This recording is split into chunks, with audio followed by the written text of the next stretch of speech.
OLE, the utopian world of online education. Hello students, welcome to OLE.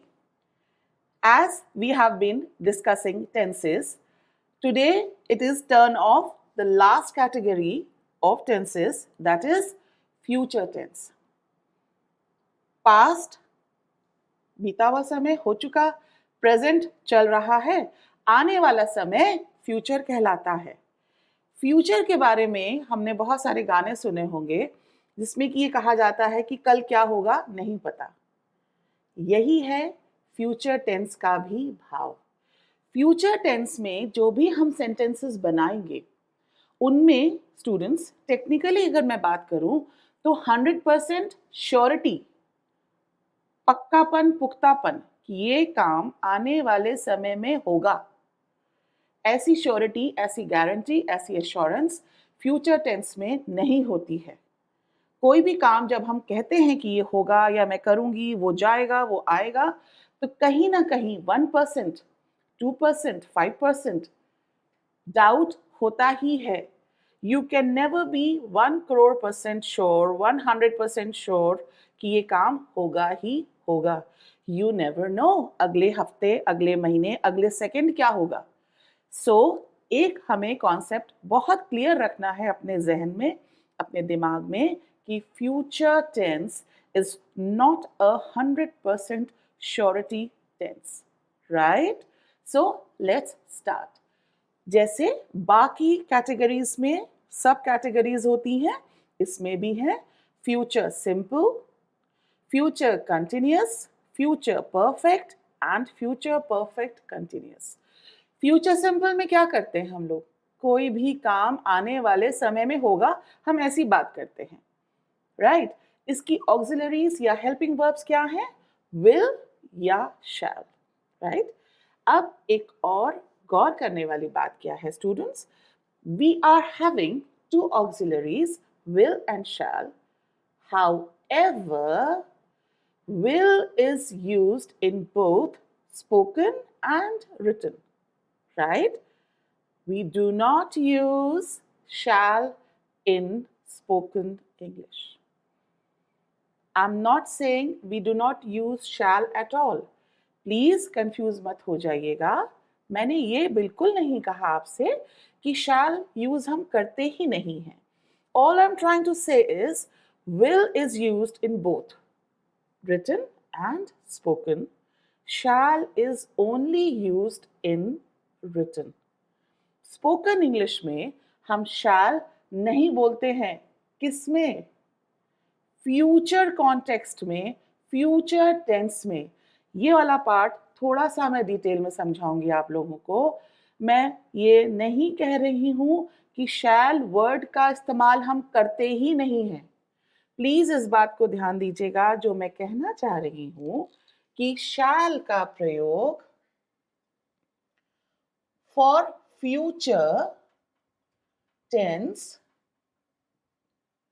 हम किस में नहीं करते हैं, स्पोकन इंग्लिश में। अदरवाइज हम शैल का प्रयोग और किसी भाव में जरूर करते हैं, स्पोकन इंग्लिश में भी। लेकिन जब बात आती है स्पोकन इंग्लिश के फ्यूचर के भाव में, we do not use shall, we only use will. एक महीन सा, एक बारीक सा फर्क है, ठीक है। चलिए आगे बढ़ते हैं। फ्यूचर सिंपल, आने वाले समय में कोई काम होगा, राइट। ऑक्सिलरी क्या है, विल या शैल, जिसके बारे में मैं आपको थोड़ा सा माइन्यूट डिटेल, माइन्यूट डिफरेंस बता चुकी हूं। So let's make a positive sentence.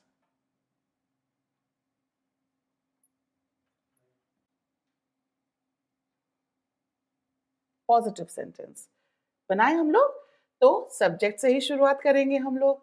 तो सब्जेक्ट हम ले लेते हैं I.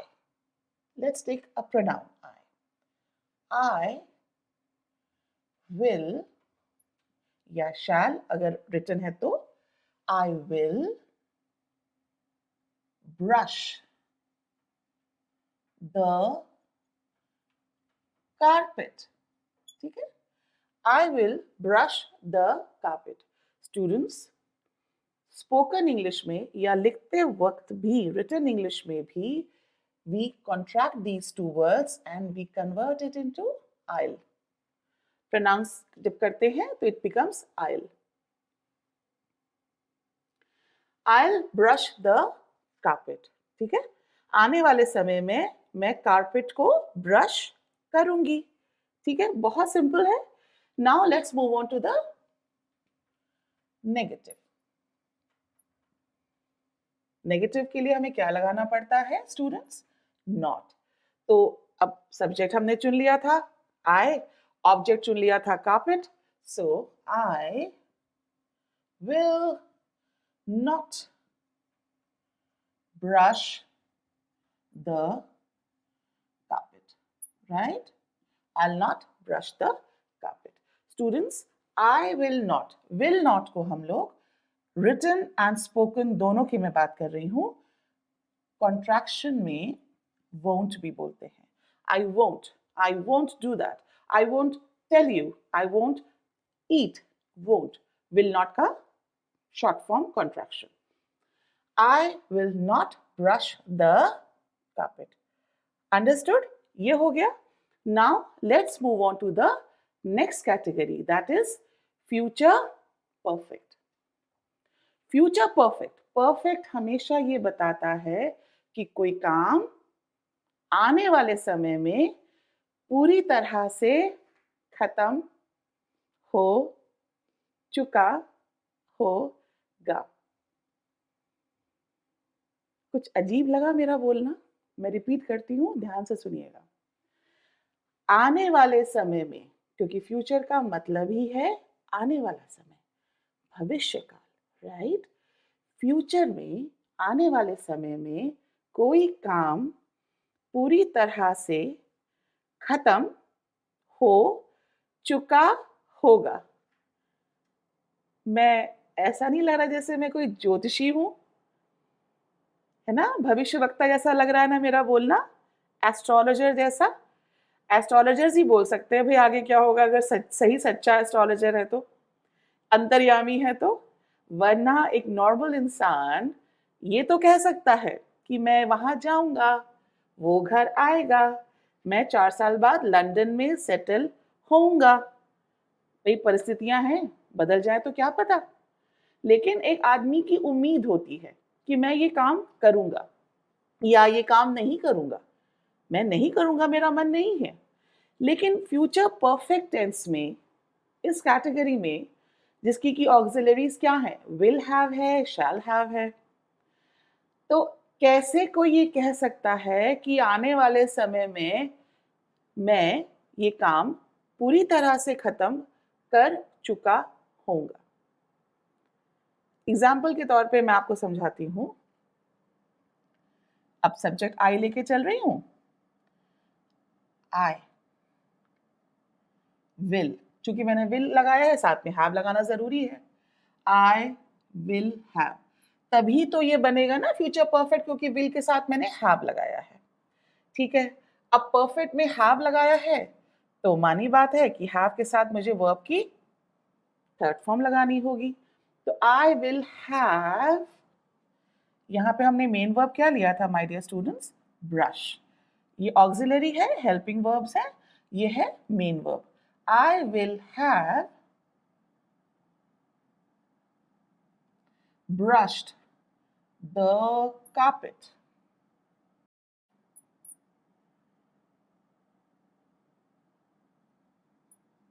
By 9 o'clock. अब ध्यान से समझिएगा, ये सेंटेंस मैं ये नहीं कहना चाह रही थी या कहना चाह रही हूं कि ये गलत है.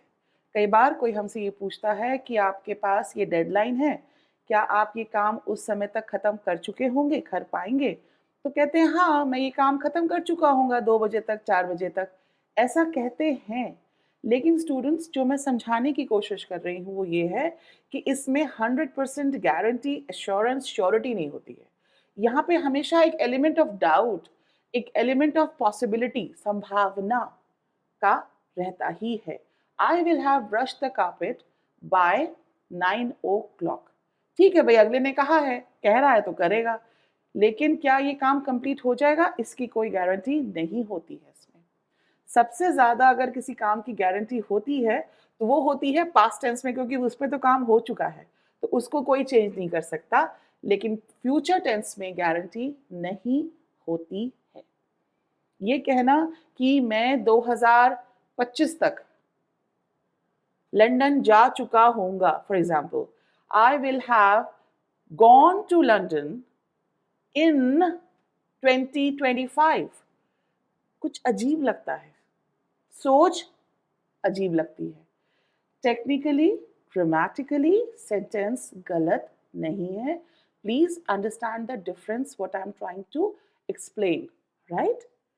तो ये एक टेक्निकल एस्पेक्ट था जो मुझे आप लोग को समझाना था। चलिए आगे बढ़ते हैं। आगे बढ़ते हैं last sub category of the last category, future tense. Sub category क्या है? Future perfect continuous. बहुत ध्यान से समझिएगा इस चीज को, बहुत मजेदार है। फ्यूचर परफेक्ट कंटिन्यूअस, अगर इसको मैं हिंदी में समझाऊं तो आने वाले समय में, फ्यूचर इज ऑलवेज आने वाला समय, राइट? सो आने वाले समय में कोई काम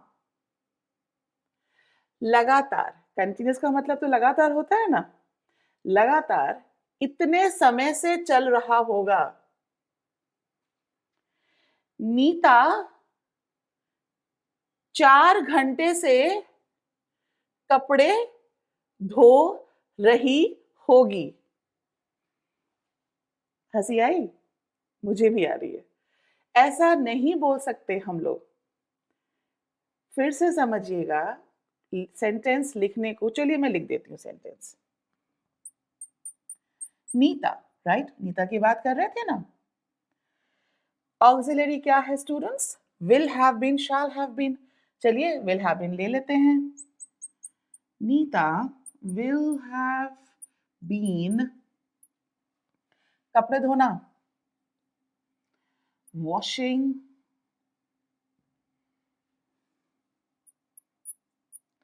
clothes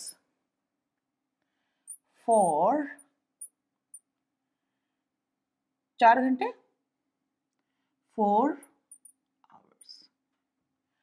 नीता आने वाले समय में 4 घंटे से कपड़े धो रही होगी।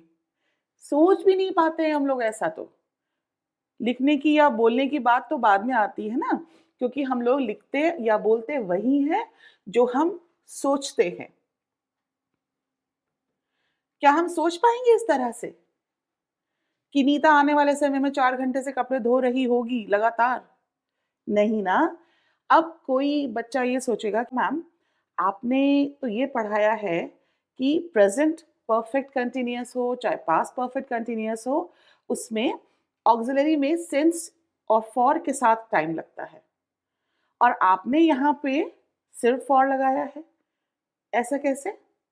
स्टूडेंट्स, जब फॉर के साथ ही सोचने में उलझन हो रही है कि 4 घंटे से कोई काम लगातार नीता कर रही होगी, वो काम क्या होगा? कपड़े धोने का। तो क्या आप ये कह सकते हो कि नीता 4 बजे से कपड़े धो रही होगी? नहीं कह सकते हम। इसीलिए यहाँ पे सिंस तो टेक्निकली भी नहीं लग सकता। एटलीस्ट फॉर एक बार को हम लोग कह सकते हैं, एक अंदाजा, एक तुक्का, एक आइडिया कि हाँ नीता ने कहा था कि वो 4 घंटे से लगातार कपड़े धो रही होगी फलाने दिन, मंडे को, ट्यूसडे को, परसों नरसों, 10 तारीख को, 12 तारीख को, कोई भी। लेकिन एग्जैक्टली कहना कि 4 बजे से 6 बजे से नहीं बोल सकते ना। इसीलिए सेंस को तो टेक्निकली भी हम अलाउ नहीं कर सकते हैं एज ग्रामर एक्सपर्ट, और फॉर को भी बड़ी मुश्किल से एडजस्ट करते हैं, जैसे तैसे चलो यार कभी ना कभी तो काम आ ही जाएगा ये। सो प्लीज अंडरस्टैंड, ये वाली जो कैटेगरी है ना, ये वाली, ये बहुत सोच समझ के आप लोग यूज करिएगा, क्योंकि ये कैटेगरी नॉर्मली हम लोग यूज नहीं करते हैं इंग्लिश रिटन और स्पोकन में। Did you understand? चलिए आगे बढ़ते हैं नेक्स्ट टॉपिक पे। Students, effective writing is an art. अच्छा लिखना एक कला होती है। तो अच्छे लिखने के लिए, इफेक्टिव लिखने के लिए हम अगर कुछ बेसिक चीज़ें याद रखें अपने दिमाग में, चाहे लिखने की बात हो, चाहे बोलने की बात हो, इफेक्टिव राइटिंग के साथ साथ इफेक्टिव स्पीकिंग भी जब हम करते हैं इंग्लिश में, तो कुछ बेसिक ऐसे रूल्स हैं, some important rules. If we follow those rules while writing anything, any application, any letter, any passage, any essay, or you are speaking to somebody in your office or outside in school, colleges, elsewhere, there are certain basic points. If you remember those points, you will never go wrong. All right? So let me begin with the very first point, that is everyone, no one, someone, anyone. अब every जब हम बोलते हैं ना, तो हमें ये लगता है कि ये तो एवरी का मतलब तो प्लूरल हो गया ना, सब लोग. Everybody keep quiet. एवरीबडी या एवरीवन इज सिंगुलर. ठीक है. वैसे ही नो वन या नोबडी एक ही चीज है, ये भी एक वचन है. इसके संग हम कोई भी ऐसी ऑक्सिलरी जो कि प्लूरल के संग लगती है वो हम नहीं लगाएंगे. No one will talk, no one is eating. हम कभी ये नहीं कह सकते हैं नो वन आर ईटिंग, कोई नहीं खा रहा है, सब खा रहे हैं. तो एवरीबडी इज ईटिंग, इज लगता है हमेशा सिंगुलर सब्जेक्ट के साथ. तो ध्यान देने वाली बात यह है कि everyone everybody, no one nobody, someone somebody, anyone anybody, इन सब के साथ हम जो भी ट्रीटमेंट करेंगे वो वही होगा जो कि एक सिंगुलर सब्जेक्ट के साथ होता है.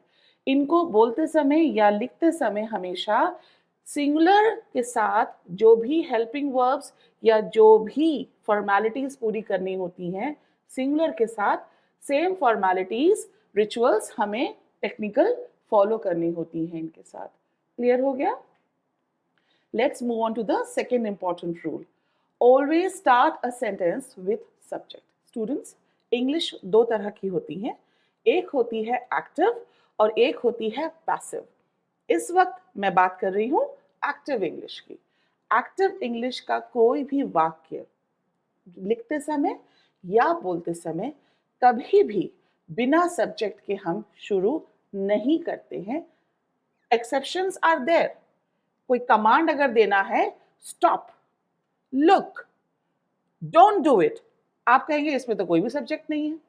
बात आपकी सही है, लेकिन यहां पर हम विजुअल कॉन्सेप्ट को लेके चल रहे हैं कि सामने है व्यक्ति. लेकिन अगर हम फॉर्मल राइटिंग की बात करें, हम फॉर्मल स्पीकिंग की बात करें, तो subject is mandatory. Right? Okay, moving on to the third one. यहाँ पे अक्सर बच्चे कंफ्यूज हो जाते हैं, इसलिए इस पॉइंट को समझना और सही ढंग से यूज करना बहुत जरूरी है. थर्ड पॉइंट क्या है? yesterday, टाइम बताता है ना बीता हुआ कल. tomorrow, टाइम बताता है ना आने वाला कल. now, now मीन्स अभी, right now, right? अभी, now. ये जो तीन वर्ड्स है ना जो हम यूज करते हैं सेंटेंसेस में, टाइम को डिपिक्ट करने के लिए, टाइम को रिप्रेजेंट करने के लिए, इनको हम लोग दोनों ही तरफ यूज कर सकते हैं. सेंटेंस की शुरुआत में भी और सेंटेंस के अंत में भी. ये बताना आप लोगों को इसलिए ज़रूरी है बिकॉज कई बार बच्चे कंफ्यूजन में इसको मिडिल में यूज कर लेते हैं. Tomorrow I will wear yellow sari. I will wear a yellow sari tomorrow. ठीक है.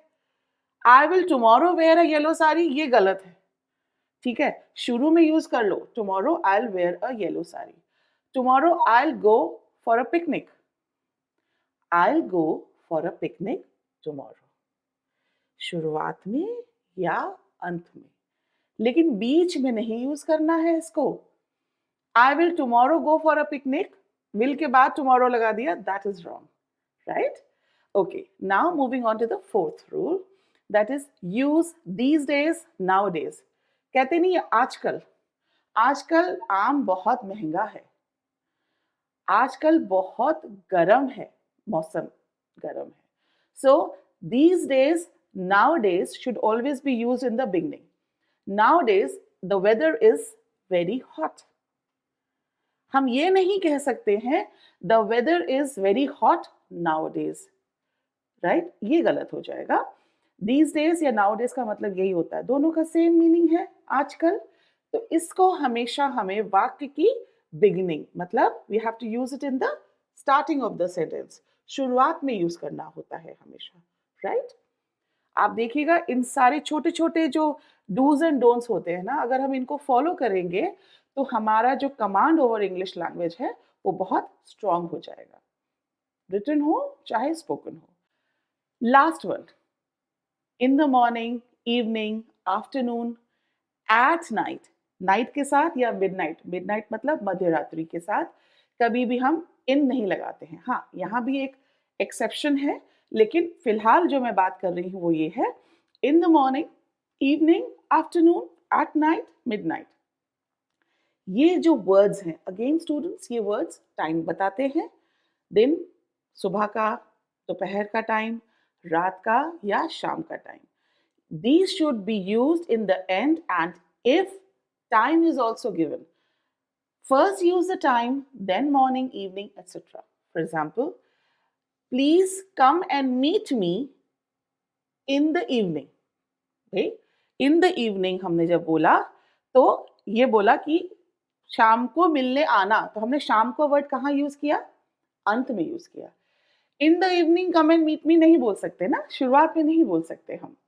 कम and meet me in the morning, come and meet me in the evening. Complete है, करेक्ट है। मैम अगर टाइम भी बताना हो, समय एग्जैक्ट बताना हो तो कैसे बताएंगे?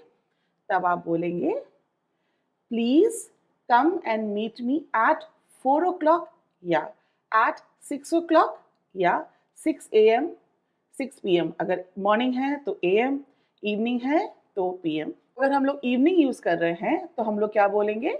कम and meet me at 6 PM in the evening. Evening के पहले हमने स्पेसिफिक टाइम लगा दिया, उसके बाद इवनिंग लगाया। अगर मॉर्निंग है तो बोल दीजिए come and meet me at 4 AM।